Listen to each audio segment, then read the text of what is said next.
Ask 10 Nigerians about Sani Abacha and you hear two answers: savior or thief. Some people remember him as the man who crushed democracy, jailed opponents, stole billions. Others still insist no, this man brought stability. He grew Nigeria's reserves. He even built new states. A dictator and a builder. So who was he really? Let's get into his story. Sani Abacha was born in Kano in 1943 into a Kanuri family. From early on, he was quiet, disciplined, preferred to stay in the background. People later joked that Abacha never smiled. Always serious, always in his dark goggles. His silence made him very difficult to read, and that mystery became part of his power. He joined the army young, trained in Nigeria and abroad, and by the 1980s, he had made a name as a coup specialist. He was part of the 1983 coup that removed President Shehu Shagari. Then in 1985, he helped remove Buhari and bring in Babangida. And his critics say, you see, this already showed his hunger for power, never letting democracy breathe. Others argue he was simply a loyal soldier, always stepping in when the country was unstable. By 1993, Nigeria was in chaos. The June 12th election had been annulled. MKO Abiola had clearly won, but Babangida refused to hand over. The country was on edge. An interim government under Ernest Shonekan was set up, but everybody knew it was weak. 3 months later, Abacha took over. Some reports even say he forced Shonekan out at gunpoint. His critics call that the day that democracy died in Nigeria. But others argue, no, Abacha rescued the country from total collapse. From the first week, he dissolved everything. Governors, National Assembly, political parties, gone. He ruled by decree. Newspapers were shut down. Radio stations were silenced. If you spoke too loud, you could disappear. Activists were arrested.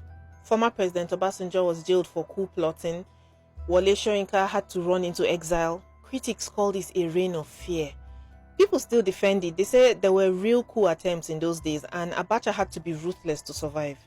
The most infamous case came in 1995. Ken Saro-Wiwa, the writer and activist from Ogoniland. He had been leading protests against oil pollution and he and 8 others were arrested and accused of murder after a tribunal. Despite pleas from around the world, Abacha ordered their execution.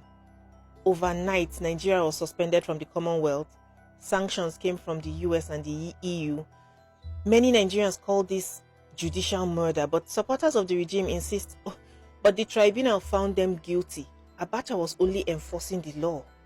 What about the assassinations? Those ones shocked everybody. Kudirat Abiola, wife of MKO, gunned down in Lagos traffic in 1996. Alfred Rewani, an elderly businessman funding democracy groups, killed in his home. Journalists like Tunde Oladepo, shot. Even the teenage son of a former Justice Minister, Onaguruwa, murdered. Critics say Abacha's secret strike force carried this out. Some members of the squad, they later confessed, but courts, they acquitted Abacha's security chief, Hamza al-Mustafa. They said that the evidence wasn't strong enough. And to this day, people still argue and they wonder, was justice ever served in these killings? By 1997, even his own deputy, General Oladipo Odia, was accused of planning a coup. Dia and others were arrested, tried, sentenced to death. Many Nigerians believed Abacha was simply removing rivals. Supporters believe there was a real threat there. Either way, it showed just how paranoid and dangerous the atmosphere then was. So while opponents lived in fear, what about ordinary Nigerians? Supporters of Abacha point to the economy. And it's true, on paper, things looked better. Inflation dropped from over 70% in 1994 to single digits by 1997. Nigeria's foreign reserve jumped from less than $500 million to about $9 billion. He created the Petroleum Trust Fund run by Buhari. That funded roads, hospitals, schools. In 1996, he created 6 new states: Bayelsa, Ebonyi, Ekiti, Gombe, Nasarawa, Zamfara, plus over 130 new local councils. Many communities celebrated, saying that finally, they felt like they had recognition. Critics say don't be fooled by the numbers, though daily life was hard. Fuel queues stretched for hours, kerosene was scarce, people cooked with firewood and sawdust. So while the reserves grew, ordinary Nigerians were suffering. And even the PTF, the Petroleum Trust Fund, some projects were real. People remember the textbooks and the roads. But later audits showed corruption and shady contracts in there too. And then there's the money, the Abacha loot. Billions of dollars siphoned straight from Nigeria's central bank into his family's accounts abroad. Switzerland, Jersey, London, everywhere. After his death, investigations confirmed all of this. Since then, Nigeria has recovered at least $4 billion of Abacha's hidden fortune. Critics call him Nigeria's biggest thief. Yet some people, even presidents like President Buhari, they still insist that Abacha never stole a kobo. But Nigerians just laugh because this money keeps coming in small batches every year, like Christmas presents after his death. Away from the politics, who was Abacha as a person?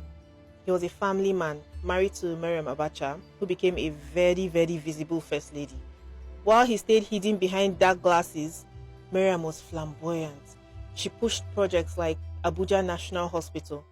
In private, Abacha was said to be very protective of his family, very generous to loyalists, but completely ruthless to opponents.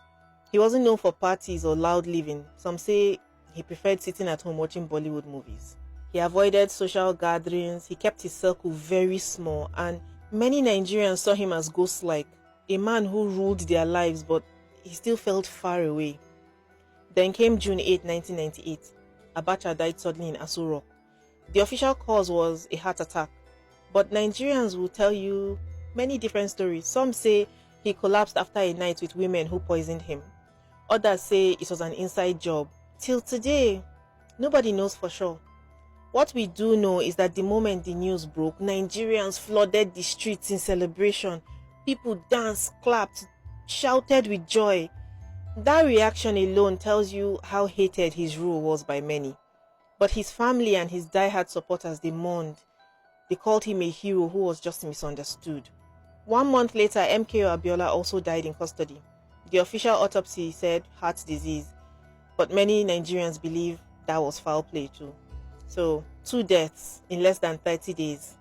The dictator and the man who should have been president. It felt like the final chapter of that dark era. So how should we remember Sani Abacha? To many, he was a dictator who jailed opponents, executed activists, looted billions, left Nigeria isolated as a pariah state. To others, he was a strong leader who stabilized the naira, built states, funded projects, kept Nigeria together.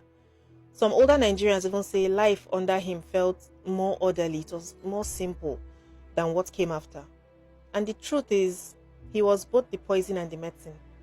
And maybe that's why, even decades after his death, Nigerians still argue about him. Thief or savior? Villain or hero? The reality is he was all of it, and that's what makes his story so unforgettable.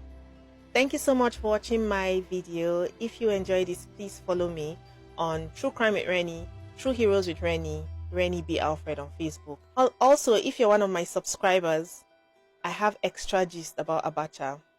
It will be only for us in the subscription only page. All right, I'll do a short video just adding some stuff that I didn't add from my notes.